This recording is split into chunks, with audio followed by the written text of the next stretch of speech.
ಅವರಿಗೆ ಪ್ರಗತಿ ಚಾನಲ್ಗೆ ಆತ್ಮೀಯವಾದಂಥ ಸ್ವಾಗತ. ಇಂದಿನ ಈರುಳ್ಳಿಯ ಮಾರುಕಟ್ಟೆಯ ಬೆಲೆಯನ್ನು ನೋಡಿಕೊಂಡು ಬರೋಣ. ಇನ್ನೂ ಯಾರು ಹೊಸದಾಗಿ ನಮ್ಮ ಯೂಟ್ಯೂಬ್ ಚಾನಲ್ ನೋಡ್ತಾ ಇದ್ದರೆ ತಪ್ಪದೇ ಸಬ್ಸ್ಕ್ರೈಬ್ ಆಗಿ. ನಾವು ಪ್ರತಿದಿನ ಮಾರುಕಟ್ಟೆಗಳ ಅಂದಾಜುಗಳ ನೀಡ್ತಾ ಚಾನಲನ್ನು ಈಗಲೇ ಸಬ್ಸ್ಕ್ರೈಬ್ ಆಗಿ. ಇಂದು ಈರುಳ್ಳಿಯ ಮಾರುಕಟ್ಟೆಯ ಬೆಲೆಯನ್ನು ನೋಡೋದಾದರೆ, ಇಂದು ಹುಬ್ಬಳ್ಳಿಯಲ್ಲಿ ಒಂದು ಕ್ವಿಂಟಲ್ ಈರುಳ್ಳಿಗೆ ಹುಬ್ಬಳ್ಳಿಯಲ್ಲಿ ನೋಡೋದಾದರೆ ಒಂದು ಕ್ವಿಂಟಲ್ ಈರುಳ್ಳಿ ರೇಟ್ ನೋಡೋದಾದರೆ ಕಡಿಮೆ ಬೆಲೆ ಬಂದು 400 ರೂಪಾಯಿದಿಂದ 1900 ರೂಪಾಯಿವರೆಗೆ ಹುಬ್ಬಳ್ಳಿಯಲ್ಲಿ ಒಂದು ಕ್ವಿಂಟಲ್ ಈರುಳ್ಳಿಯ ಬೆಲೆಯನ್ನು ಹೊಂದಿದೆ ನೋಡಿ ರೈತರೆ.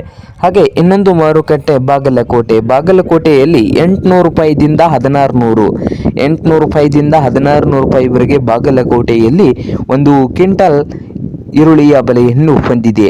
ಹಾಗೆ ಬದಾಮಿಯಲ್ಲಿ ಒಂದು ಕ್ವಿಂಟಲ್ ಈರುಳ್ಳಿ ರೇಟ್ ಬಂದು 600 ರೂಪಾಯಿದಿಂದ 1500 ಬದಾಮಿಯಲ್ಲಿ ಒಂದು ಕ್ವಿಂಟಲ್ ಈರುಳ್ಳಿಯ ಬೆಲೆಯನ್ನು ಹೊಂದಿದೆ. ಹಾಗೆ ಚಿಕ್ಕಬಳ್ಳಾಪುರದಲ್ಲಿ ಒಂದು ಕ್ವಿಂಟಲ್ ಈರುಳ್ಳಿ ರೇಟ್ ನೋಡೋದಾದರೆ 800 ರೂಪಾಯಿದಿಂದ 1600 ಚಿಕ್ಕಬಳ್ಳಾಪುರದಲ್ಲಿ ಒಂದು ಕ್ವಿಂಟಲ್ ಈರುಳ್ಳಿಯ ಬೆಲೆಯನ್ನು ಹೊಂದಿದೆ. ಹಾಗೆ ವಿಜಯಪುರದಲ್ಲಿ 700 ರೂಪಾಯಿದಿಂದ 1400 ಒಂದು ಕ್ವಿಂಟಲ್ ಈರುಳ್ಳಿಯ ಬೆಲೆ ಇದೆ ನೋಡಿ ವಿಜಯಪುರದಲ್ಲಿ. ಹಾಗೆ ಇನ್ನೊಂದು ಮಾರುಕಟ್ಟೆ ಆದಂಥ ಯಾವ ಮಾರುಕಟ್ಟೆ ಅಂದ್ರೆ ಮೈಸೂರದಲ್ಲಿ 1000ದಿಂದ 1800 ಮೈಸೂರದಲ್ಲಿ ಒಂದು ಕ್ವಿಂಟಲ್ ಈರುಳ್ಳಿಯ ಬೆಲೆಯನ್ನು ಹೊಂದಿದೆ ನೋಡಿ ರೈತರೆ.